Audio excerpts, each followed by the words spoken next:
Hello everyone, welcome to Literature Time. I hope everything goes on well with you.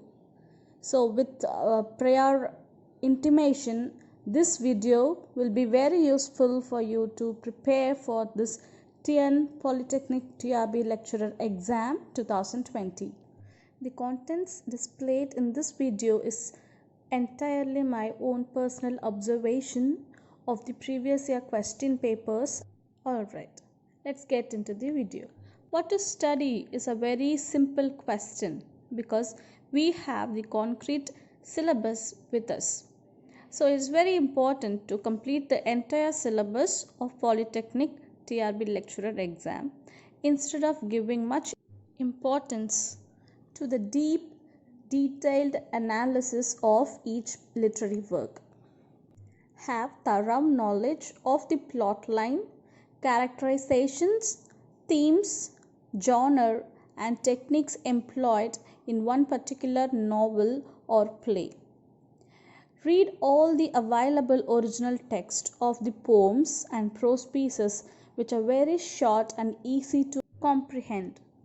Try to grasp the critical ideas and terms in a proper way. Now we have the abstract question of how to study. It actually differs from one person to another.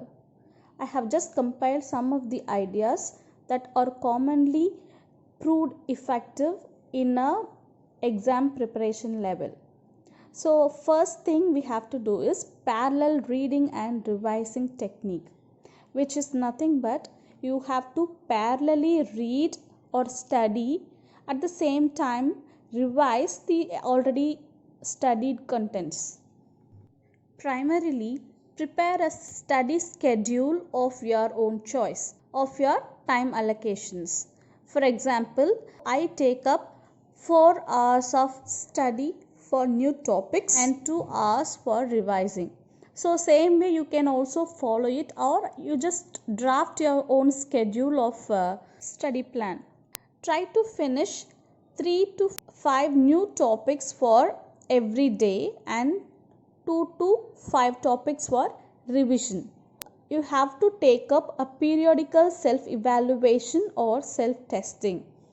Just recite what you have studied in one particular topic. For example, the year of publication, or who are the characters, what are the events that take place in the particular work. So such a way you yourself recite it to someone, or else imagine that you are teaching to someone.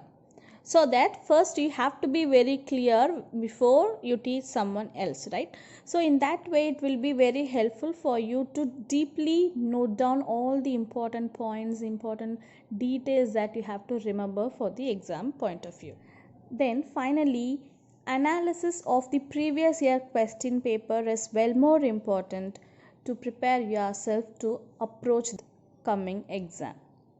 For example, the previously asked questions will never be repeated in the next exam, but you have to trace the pattern of questions.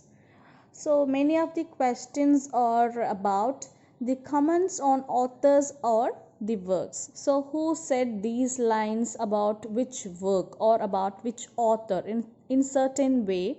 This kind of questions will be asked. Many of us don't have the opportunity of reading all the prescribed original text of them.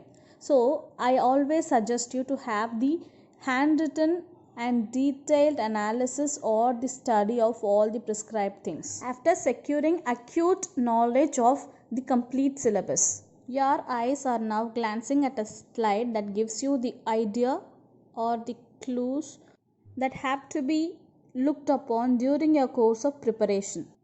Always mark the dominant ideology of each unit. Unit 1 is dominated by Shakespeare. Unit 2 we have mostly of satires, shipwrecks and religious themes. Unit 3 is of course of romantic ideas.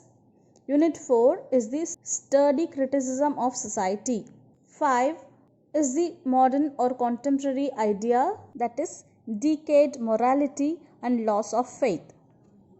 The rest of the units cannot be categorized under the dominant ideology concepts because each literary piece has its own conviction. Yet another significance should be given to the knowledge of biographical details and style of the writers.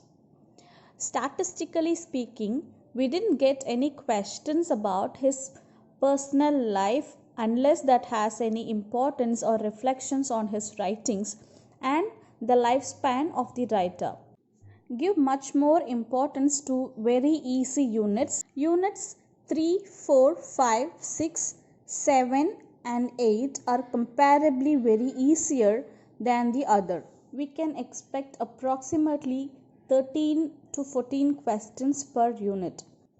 Factual questions like year of composition or publication of particular work will give you certain results. The study of each work with its protagonist, their profession, characterization, thought process, important life events and places will give us assured marks. During the examination, we have to activate our brain to do guess game. For example, in the exam, imagine that a question is asked about a lake. So now we have to relate it with the syllabus.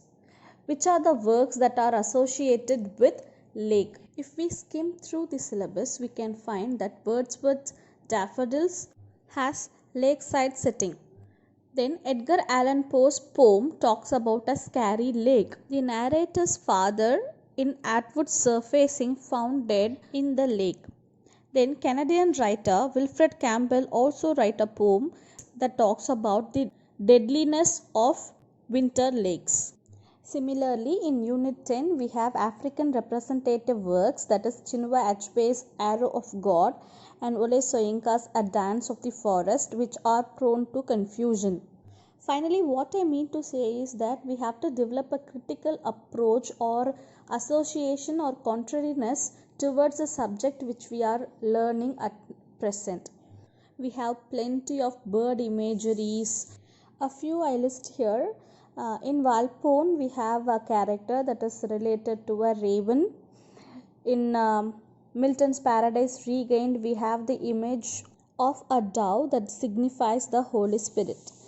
We can trace Nightingale references all through the Romantic period.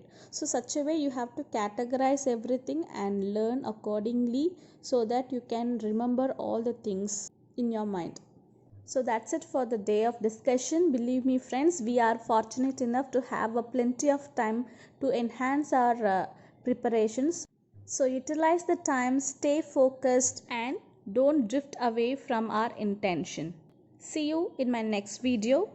Please show your support with like and subscriptions. Share your comments below and let us shine together. Thank you.